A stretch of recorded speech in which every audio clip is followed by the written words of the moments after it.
Walthamstow, dans le nord-est de Londres. Un quartier populaire touché par la précarité et le chômage. L'un des plus défavorisés de Grande-Bretagne. Dans le centre-ville, une banque atypique. Ici, on ne prête pas d'argent. Au contraire, on rembourse. Derrière ces murs, on croit débarquer dans un atelier de faussaires. Mais ici, tout est parfaitement légal. On est en train de faire des nouveaux bons de 20 livres parce qu'on a été victime de notre succès. Ça, c'est les bons de 10. On a dû en refaire parce que les gens en ont beaucoup acheté, ce qui est bien. Mais du coup, on a dû en refaire d'autres. Ceux-là sont prêts. Ils sont secs, ils sont prêts à être signés et envoyés. Derrière cette initiative, un couple d'artistes, Daniel et Hilary. Ces faux billets sont des œuvres d'art vendues entre 5 et 1000 livres. Grâce à l'argent récolté, Daniel et Hilary rachètent les dettes des habitants du quartier.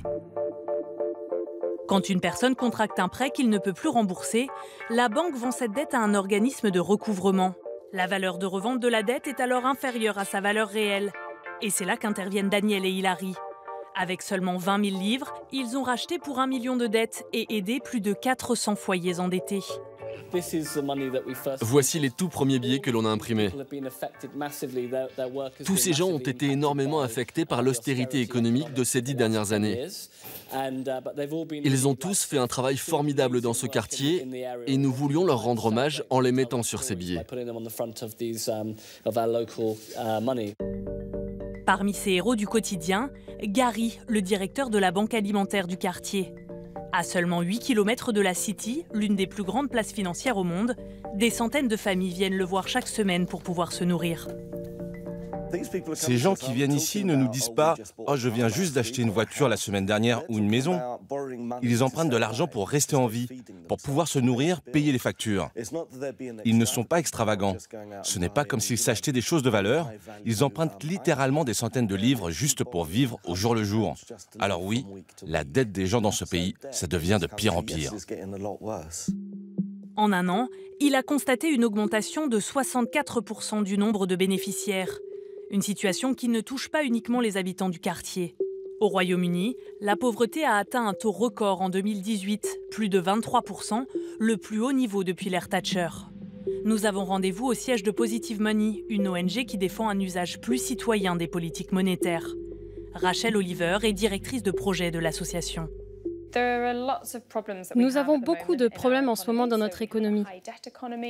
Nous avons une énorme dette, il y a un fort taux d'inégalité.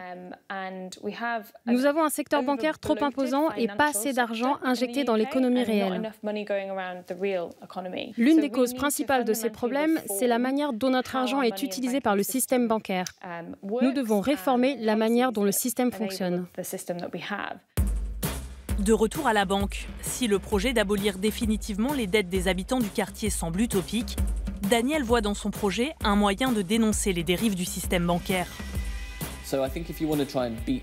Je crois que si vous voulez combattre cette crise, ce n'est pas juste en rachetant plein de petites dettes. Il faut se demander quel rôle nous avons envie que les banques jouent dans notre économie et comment nous pouvons construire une économie pérenne qui profite à tous et pas seulement à une petite minorité. L'initiative de Daniel et Hilary est désintéressée. Ils ne connaissent pas l'identité des gens dont ils ont effacé la dette.